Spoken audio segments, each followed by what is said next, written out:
जब हम cake icing करते हैं तो उसका इम्पॉर्टेंट पार्ट होता है ये टर्न टेबल्स। तो डेकोरेट करने के लिए आप हमेशा इन्वेस्ट कीजिएगा इस तरह वाली टर्न टेबल पे। एक स्टेनलेस स्टील की आती है, अगर आप उस पर ना जाए तो आप ये ज़रूर परचेज़ कर सकते हैं, ज़्यादा महंगी नहीं आती। बट प्लास्टिक वाली पे मत जाइएगा, एक प्लास्टिक वाली भी आती है, डोंट गो फॉर दिस। आप ये वाली टर्न टेबल यूज़ कीजिएगा, काफ़ी ईजी टू यूज़ है और इसकी प्राइस भी सही है।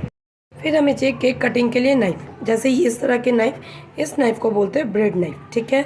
अगर आप ब्रेड नाइफ पे इन्वेस्ट नहीं करना चाहते तो जो हम नॉर्मल घर पे नाइफ यूज़ करते हैं इस तरह से जो पॉइंटेड वाले होते हैं, आप वो वाला यूज़ कर सकते हो। पर केक कटिंग के लिए हमें नाइफ ज़रूरी है। चाहिए पैलेट नाइफ। देखिए ये एक 3 के सेट आते हैं जिसे आप एंगुलर पैलेट नाइफ भी बोलते हैं।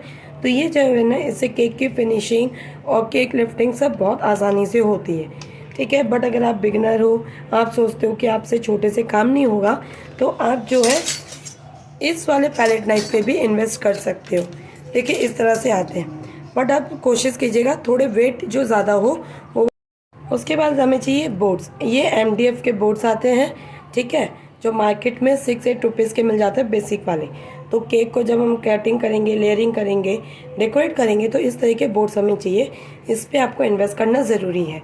उसके बाद जब हम केक आइसिंग करते हैं तो हमें स्पैटुला की भी नीड पड़ती है, जब हमें व्हिप क्रीम को फोल्ड करना होता है, ट्रांसफ़र करना होता है, इसलिए तो आप एक व्हिप स्पैटुला पे भी ज़रूर इन्वेस्ट कीजिएगा।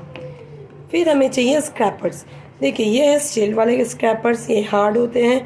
जनरली हम गनाश वाले केक में इसको यूज़ करते हैं। और इस तरह से आते हैं फ्लेक्सिबल वाले जो काफ़ी इजीली स्मूथली टर्न होते हैं। और जैसे आगे की वीडियोस चलेगी तो आप इसमें इसके यूज़ देख पाएंगे।